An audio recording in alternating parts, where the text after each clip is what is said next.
না হলে এই ধানটি করে যে চালটি বেরোয় সেটা দিয়ে পায়েস অথবা নিরামিষ চালের ভাত করে আমরা খেয়ে নিই।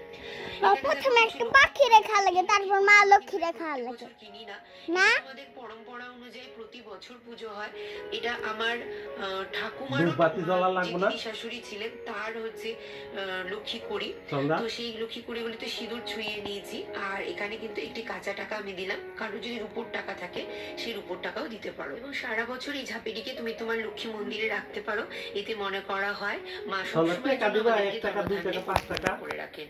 গঙ্গা মাটিতে সিঁদুর দিয়ে নিয়েছি। তোমার সেই এই আছে না, তোমার হইছে একটা টাকার ঘরে হইছে একটা দুইটা আছে না, হ্যাঁ না? জলপূর্ণ করে তিনটি মঙ্গল চিহ্ন এক টাকা নোট নিয়ে হোক আছে থাকলে আমি একা যাব লাইট জ্বালা নিয়েছি। আর পানকলা দিয়ে আমি লাইট জ্বালা স্থাপন করব। তোমরা চাইলে সশিস ডাব লাইট জ্বালা বা হরিতকি দিয়েও ঘট পাততে সুজি পারো। নিয়ে যাও।